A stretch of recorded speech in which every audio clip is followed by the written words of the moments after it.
I've been in Colombia, living in Colombia for almost 13 years, and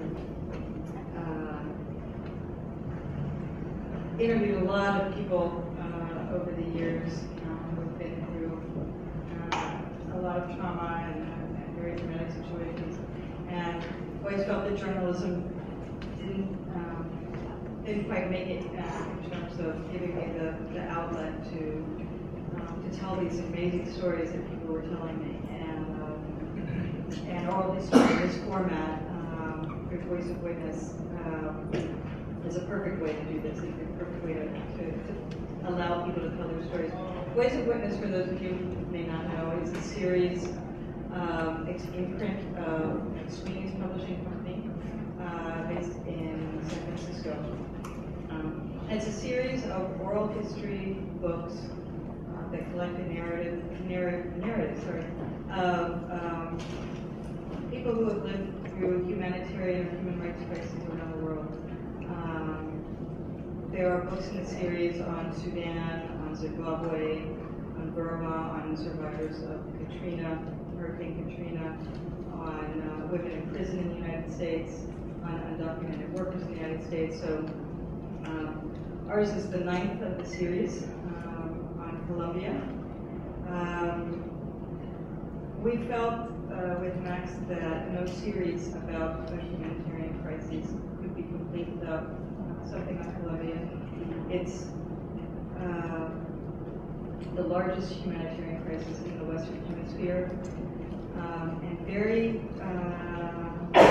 it doesn't get a lot of press. It's not very well known in the United States.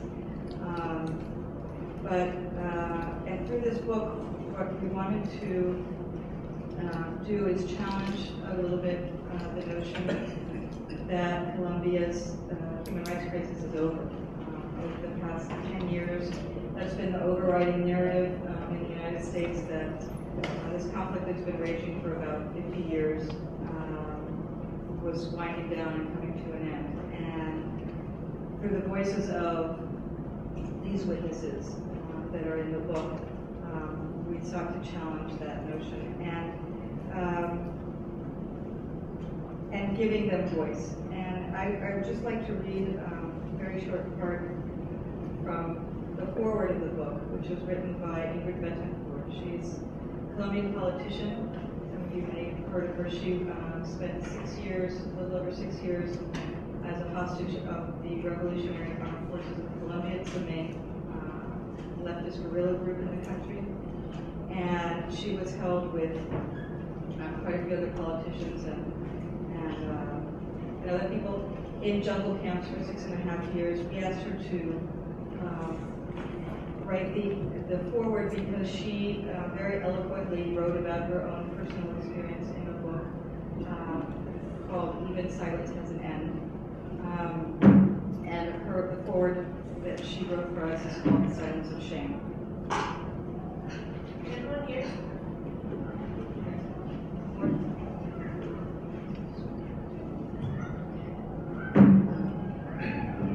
Remembering is painful, and telling your story involves submerging yourself deeply and intensely in your own past, bringing forth a flood of uncontrolled emotion.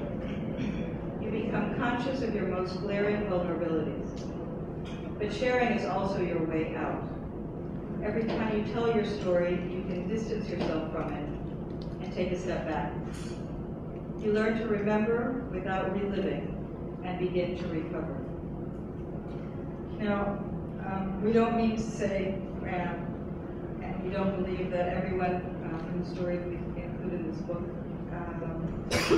has gone through this process of recovering. There are different people in different stages of dealing with their pain and their experiences. But in as much as we could, we wanted to participate in this process of helping people relive or retell without reliving. And Colombia's conflict and history is very complicated. It's messy, and Max will talk a little bit about the current state of the conflict and read from one of the narratives. So Colombia is often understood as just a drug war where there's senseless violence by drug cartels in the country with bombings all over the place, and that really is the source of violence in the country. But the human rights problems in Colombia, the nature of the violence is actually much more complex. The country has been experiencing internal armed conflict for the past 50 years. The main actors in the conflict are left-wing guerrillas, were founded in the 1960s, founded with Marxist ideology with intent to overthrow the state. The two main groups are the Revolutionary Armed Forces of Colombia, FARC guerrillas, and the National Liberation Army of Colombia, the ELN guerrillas. Both of those guerrilla groups exist today. The FARC has about 8,000 to 10,000 members. The ELN has about 1,500 members. Their signature crimes, kidnapping, forcibly recruiting children, planting anti-personnel landmines. About 10,000 Colombians have been fall victim to landmines. I think about 4,000 of those victims are civilians. They've also committed killings, massacres. That's one group. That's one side of the conflict. In the 1980s, right-wing paramilitary groups cropped up throughout the country. These groups, largely militias, they represented a confluence of interests of landowners who had become targeted of guerrilla extortion, kidnapping, as well as drug traffickers who wanted to defend their power against guerrilla groups, and also wanted to avoid extortion and kidnapping, as well as the Colombian military, which had a counterinsurgency objective. So there's a powerful mix of interests that gave rise to these paramilitary groups, which expanded rapidly throughout the country and accumulated incredible power with allies in the Colombian Congress and even in the national government. Those groups officially participated in the demobilization process between 2003 and 2006, which had severe shortcomings and flaws, and new groups emerged after that process. Paramilitary successor groups or emerging criminal gangs, the government calls them, they also commit widespread abuse against civilians. And then the Colombian military is also obviously involved in the conflict. They have been involved in extrajudicial executions against civilians, particularly between, there was a peak in crime between 2004 and 2008, where the military would recruit generally poor young men, execute them, dress them up as guerrillas, and present them as combat goods. Those crimes, the reported crimes have declined drastically in the past few years, but those are the types of abuses that the military has committed against civilians. All of these abuses have caused forced displacement. According to government numbers, about 4 million Colombians have been driven from their homes since 1997, giving Colombia one of the highest population of internally displaced people in the world, which is what this book is about, forced displacement, that people have been displaced from their homes. So I'm going to read a passage from Danny Cuervo. Danny, when he was 18, his girlfriend became pregnant, and he was jobless at the time. And he moved to a part of southern Colombia to seek work at a slaughterhouse. And he hated his job, wasn't making any money. And this is around 2004, a paramilitary group offered him work, and he made a mistake, and he went with them, and they took him to a training camp. So I'll read from here's the start where Danny's being driven to the training camp. It felt like we were driving for about an hour and 45 minutes on a dirt road. It was about 7 at night when the car stopped and they took the blindfold off. I didn't know where we were. All I knew was that it was a jungle. The Paras took me to a camp in the middle of the jungle. There were around 150 men there, and some women too. They were in uniform. Some were all in green, others in camouflage. They wore boots. Some had green hats. Some had kerchiefs tied around their necks. They were between 15 and 40 years old. The older ones were the commanders. Some of them were cooking in a tent, and smoke was pouring out of it. I was told to get in line for food, but I wasn't hungry. One of the paramilitaries said, "Eat, because you'll be hungry later." So I got in line, and I met a boy there. He was friendly and young, even younger than I was at the time. I asked him if they were going to kill me. He said that they wouldn't kill me, that I had simply been recruited, and that I'd be there for some time while they taught me things like how to shoot and other survival stuff. The boy told me he hadn't seen his family since he'd been recruited. He said, "My family are the people here. I can't call, I can't communicate with anyone else." That made me even more scared. I was handed a cup to receive the food. It was rice soup. I ate it, and then I was told to go to sleep early because they would wake me up very early the next day. I wanted to sleep near the boy who had talked to me in line, so I lay down next to him on the ground underneath a plastic tarp. The boy lent me a blanket. I didn't think I would be able to go to sleep, and soon I started to cry. The boy told me not to cry. I told him I didn't want to be there, and he said, "There's nothing to be done now." He told me that the next day the commanders would explain everything, that once you're in, the only way you can leave is if you're dead. I cried even harder then, and the other men who were around us told us to shut up, to stop fucking around, that I was acting like a little girl. Someone said, "We'll teach you how to be a man here." I quietly said to the boy, "Please help me, I don't want to be here." And he said, "I can't do anything. I'm just like you here." I explained to him that I came from a poor family, that I had come to the Eastern Plains to work for my soon-to-be-born child. He said that even so, he couldn't do anything. Somehow I fell asleep. It felt like I'd only slept for about 5 minutes when the boy woke me up. Everything was silent and dark. He whispered me to get up and not to make any noise. He told me I shouldn't put my shoes on, but to carry them in my hand. Then he led me to a corner of the camp that was unguarded. Once we were outside the camp, he said, "You know what, brother? I'm helping you because I understand. That's how I wound up here too."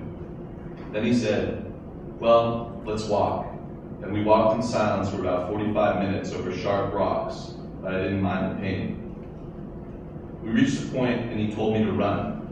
He said, "Start running in that direction until you find a road. I can't help you anymore because I have to get back." He told me that if I got caught, I couldn't say he would help me. I thanked him and put on my shoes and started running. He never told me his name. I ran. I was really scared. The shadows of the trees looked like people, as if they were watching me.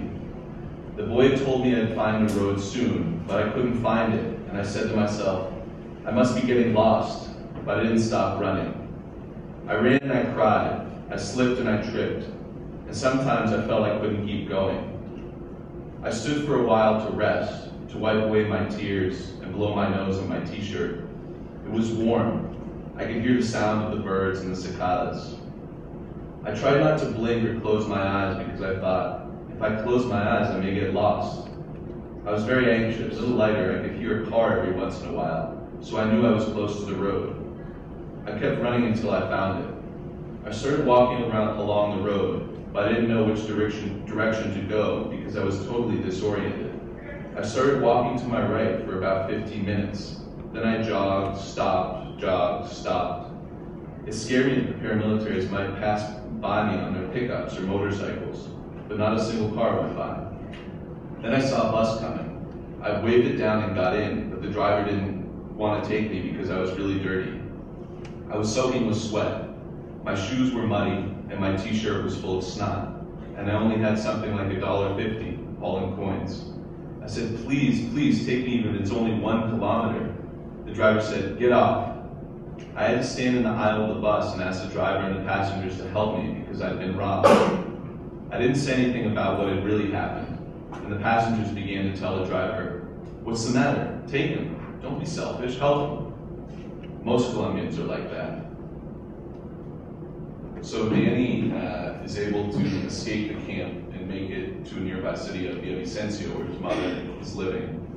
He goes there and tries to get some money so he can leave the area. And when he's there, paramilitaries show up at his house and threaten his mother and his young sister at gunpoint, asking them where he is. So he realizes he has to flee, and he ends up going to Ecuador, where he moves, and eventually his soon-to-be-born child is born, and the child goes to live with him in Ecuador, and he has another kid who's sent to live with him in Ecuador. So right now, Danny is living in Ecuador as a refugee and struggling to provide for his family. He sells handicrafts on buses. So read the passage about his life in Ecuador. There's a movie called Pursuit of Happiness, starring Will Smith. After I saw it, I thought, that's how I have to be. It's about a dad who couldn't get ahead. He has debts and so many problems that his wife leaves him with their little one. And he begins to walk with his little boy. He gets evicted. He has no job. He has to go hungry in order to give food to his little one. They have to sleep in homeless shelters. That movie really got to me. I feel like it's my movie. At the end of the film, he becomes a billionaire, and he employs many people who struggle like he did. That's something I would like, to someday be well off so I can give a hand to many people in need. My children really love me. They've struggled with me. We've been through the good and the bad. When I have a little bit of money, I buy them salchi papita. Sometimes I say, I want you to make the burgers the way you make them. And so I run out fast, I buy ground beef, I get spices, and I make their burgers. If they only knew what I feel, if they knew how much I ask God to help us. I always turn to the baby Jesus. On Sundays, I go to church and say, Baby Jesus, I'm here with my little ones. Every time I go, I leave something of mine there so God will remember me. I used to leave little photos I had of me, but then I ran out. So once I left an expired refugee claimant card. Sometimes I leave a letter. I met a girl here that I like a lot. She's my landlord's daughter, the one who always helps out with my kids. I like her because of the way she acts with my kids, but I haven't told her anything because I feel that maybe she doesn't have time for me, because maybe I don't have anything to offer her. I don't have money and I don't have anywhere to invite her to. But the truth is, I have a heart and I fall in love and I get excited. I think that someday I'll tell her that I like her. So Danny, as I said, is still living in Ecuador, struggling to provide for his family. He's been through this incredibly traumatic experience of escaping the paramilitary camp. He knows the consequences of if they were to find him. The paramilitary is obviously commit killings, massacres, but I think something that also shines through in the narrative is, and throughout the whole narrative, out of those just two parts, is Danny's resilience to provide for his family. There's also acts of kindness that shine through the Colombians on the bus who actually do intervene to try to get the bus driver to help him escape, which could cost you your life actually in Colombia if the paramilitaries were to find out that somebody had abetted him in escaping. So I think that also comes through in a lot of the narratives, although they're, in the face of tremendous loss and violence, a lot of these people are able to persevere in these situations and continue to find meaning and love for their family. I would just add that Danny is one of about 500,000 refugees, aside from the 4 million displaced Colombians, internally displaced. There are about 500,000 refugees, Colombian refugees in neighboring countries of Venezuela, Ecuador, Panama. Most of them are in Ecuador.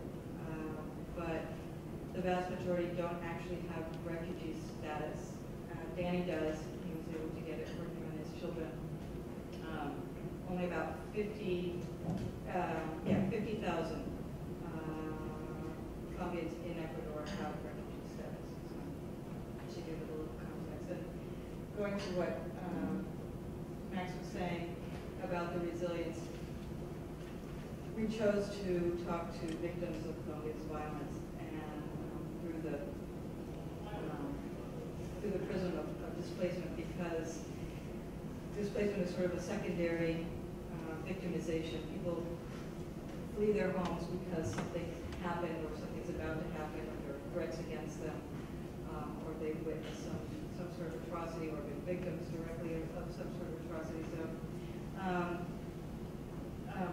but we, in no way, it's our purpose to collect, in collecting these stories is to have people feel sorry for these people. They are incredibly strong, they're incredibly resilient, very, very brave.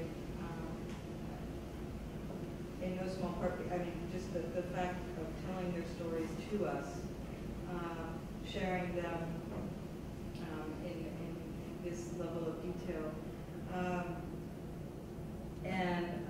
Many of the narrators asked for anonymity because of their own security.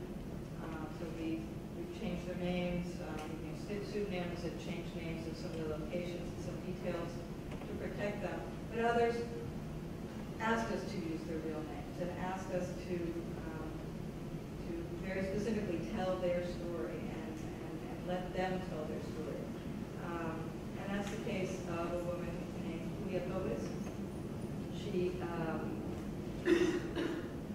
lives on the northern coast of Colombia in some low-lying mountains called the Montes de Maria that have been the scene of some of Colombia's worst massacres and some of the most vicious violence. She and her husband were part of a cooperative, a farm cooperative on a farm called La Alemania, which means the Germany. And so there were 27 families collectively farming this land. Paramilitary troops came in, took over the farm. They resisted and stayed for a few months, and finally fled to a nearby city. When the paramilitary is demobilized, as Max described, they went back to their farm and tried to recover what they had lost in terms of the crops and cattle that they had in their homes. And they returned to find that, in fact, the farm had been foreclosed. They had collectively bought this farm with government subsidies, but it had been foreclosed, and they were about to lose the farm entirely. And her husband, Rogelio, started fighting against this in the courts, spoke out in the media, which sounds really easy, but in Colombia it's an act of incredible bravery, because there are very powerful forces who wanted to take this farm still. Rogelio received dozens of death threats and denounced every one of them.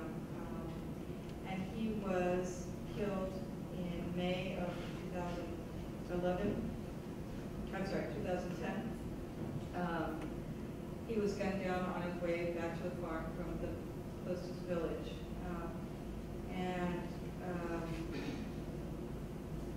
Julia, who's the person that we talked to, speaks a little bit about what happens next, what happens after this killing in her life. So just read a little bit about her, from her narrative. I didn't leave the farm when they killed Rogelio.